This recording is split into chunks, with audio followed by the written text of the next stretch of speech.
अरे शीतल बहन, तुझे मैंने कितनी बार कहा था कि जब भी शादी करेगी अपने बेटे की तो थोड़ा सर्दियों में करना, ताकि मौसम ठंडा रहे। अब तुम्हारी वजह से हमें गर्मी में इतनी परेशानियां देखनी पड़ेंगी। ऊपर से तुम्हारे घर में एक ही पंखा है, वो भी कभी चलता है कभी नहीं चलता।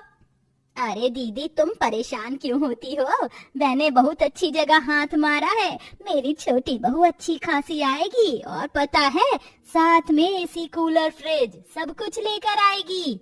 अच्छा, एसी कूलर फ्रिज सब कुछ लेकर आएगी दहेज में? इतनी अमीर है तेरी बहू। चलो अच्छी बात है, बड़ी बहुओं से तो ठीक है। अपने गृह प्रवेश पर मात्र एक हाथ वाले पंखे के अलावा और कुछ नहीं लेकर आई। शकुंतला की आवाज सुनते ही घर में गरीब जेठानियों का मुंह बन जाता है। माँ जी, हमारे माता पिता गरीब थे, इसलिए उन्होंने हमें दहेज में कुछ नहीं दिया। और दहेज प्रथा सदियों से चली आ रही है, लेकिन कोई नहीं समझता कि दहेज के चलते गरीब माता पिता के ऊपर कितनी परेशानियां टूट पड़ती हैं। हाँ दीदी, आपने सही कहा। माँ जी, दहेज तो लेना भी नहीं चाहिए। अरे तुम दोनों के माता पिता से मैंने कौन सा दहेज मांग लिया था, लेकिन उन फकीरों से इतना भी नहीं हुआ कि कम से कम तुम्हें दहेज में एक कूलर तो दे देते। अरे बहन, अब क्या बोलना, अब तो चिड़िया चुग गई दाना। हाँ बहन, तुम सही कह रही हो। अब तो बस मुझे अपनी छोटी बहू के आने का इंतजार है। उसके गृह प्रवेश में 4 चांद लगा दूंगी मैं। भले मैं गरीब हूँ, लेकिन किसी चीज की कमी नहीं छोड़ूंगी। चलो अच्छी बात है, अभी मैं चलती हूँ, फिर दोबारा आऊंगी। शकुंतला वहाँ से चली जाती है, जिसके बाद कंचन और संजना दोनों रसोई में जाते हैं और आपस में एक दूसरे से कहते हैं, हमें तो समझ ही नहीं आ रहा कि हमारी देवरानी आ रही है या कोई तोप आ रही है। हम गरीब हैं तो इसमें हमारा क्या कसूर? जब देखो हमें ही ताने देते हैं। हम भी देखेंगे कि देवरानी दहेज में ऐसा क्या लेकर आएगी और कैसे गृह प्रवेश होता है उसका।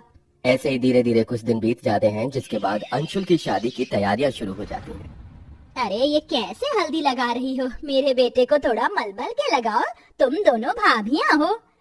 लगा तो रही हैं माँ जी, अब एक बार हल्दी चढ़ने तो दो, हमारे देवर जी निखर निखर जाएंगे। मुझे तो लगता है दुल्हन से ज्यादा दूल्हे पर ही हल्दी का रंग चढ़ने वाला है।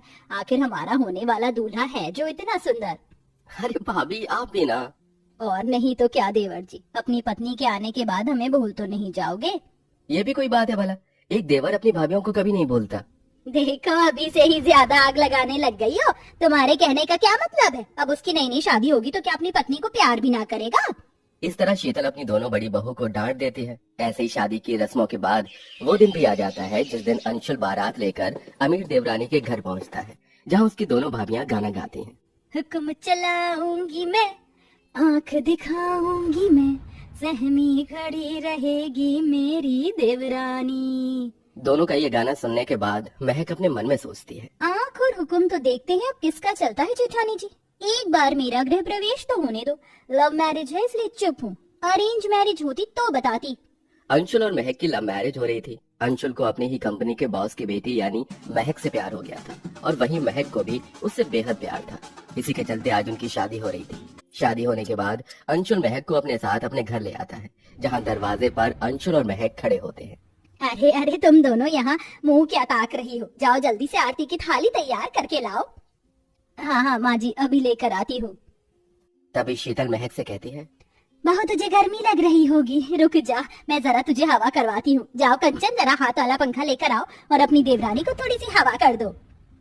हाँ माँ जी, अभी जाती हूँ।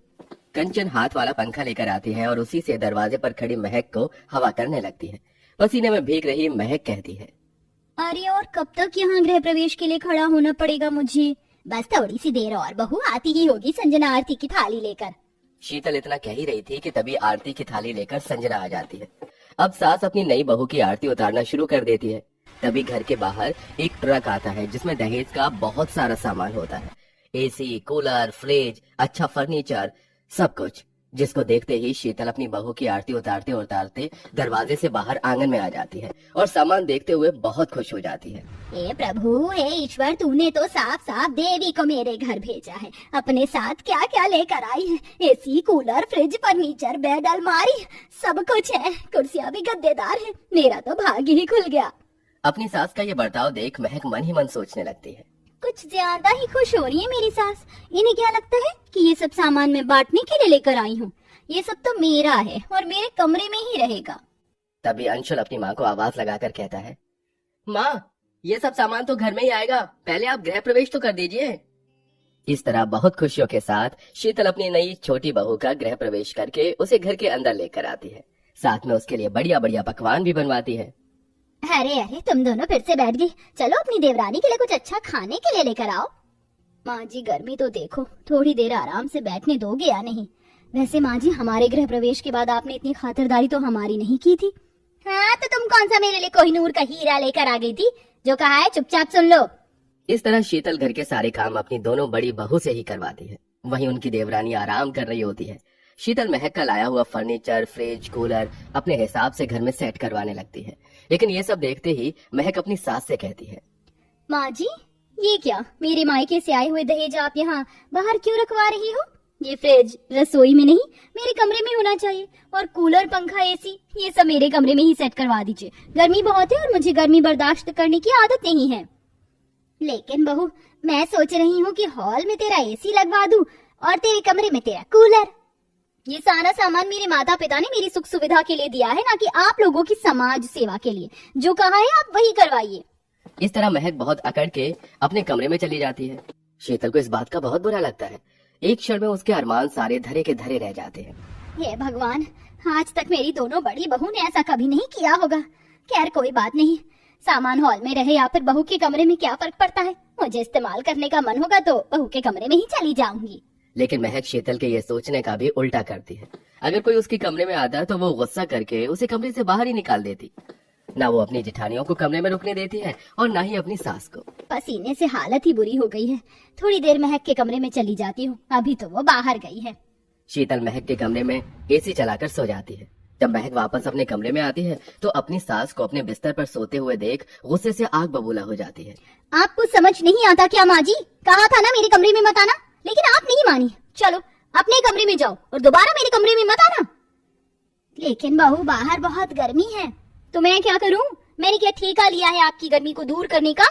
इस तरह शीतल महक की बातें सुनकर कमरे से बाहर आ जाती है, जहाँ हॉल में गर्मी से उसकी बड़ी बहू हाथ वाले पंखे से अपने आप को हवा कर रही होती है।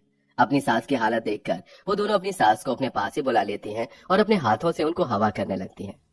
माँ जी, आप चिंता मत कीजिए, जैसे ही मेरे उनको तनख्वाह मिलेगी मैं आपके कमरे में एसी लगवाऊंगी। हाँ दीदी, मैं भी आपकी मदद करवा दूंगी। इस तरह देवरानी और सास तीनों की गर्मी में बहुत ज्यादा बुरी हालत हो जाती है और इसी के चलते गर्मी से उनकी तबीयत भी खराब हो जाती है। जेठानियों को लूज मोशन लग जाते हैं तो वहीं सास को सर्द गर्मी हो जाती है। उनकी हालत देखते ही अंशुल सब समझ जाता है और अपनी पत्नी से कहता है, आज अगर तुमने अपने दहेज में लाए हुए सामान का घमंड न दिखाया होता तो मेरी भाभीियों और मेरी माँ की हालत ऐसी नहीं होती। उनकी तबीयत खराब होने की जिम्मेदार सिर्फ तुम हो। तुम्हारी इस हरकत से पता चलता है कि तुम मेरी पत्नी बनने के लायक ही नहीं थी। अंशुल के इस तरह कहने से महक को अपनी गलती का पछतावा होने लगता है, जिसके बाद वो एसी वाले को बुलाकर हॉल में एसी लगवा देती है और खुद अपनी जेठानी और सास की सेवा करती है। कुछ समय में वो लोग ठीक हो जाते हैं, जिसके चलते अमीर देवरानी उनसे माफी मांगती है। जेठानी जी, माँ जी, मुझे माफ कर दीजिए। मुझे आप लोगों के साथ ऐसा बर्ताव नहीं करना चाहिए था। आइंदा मैं आप लोगों को किसी भी चीज के लिए मना नहीं करूंगी। मेरे दहेज में आया वो हर एक सामान आप लोग इस्तेमाल कर सकते हो। उस दिन के बाद से महक सबके साथ मिलजुल कर रहने लगती है। गर्मी में राहत मिलने के चलते अब सब खुशी खुशी रहते हैं।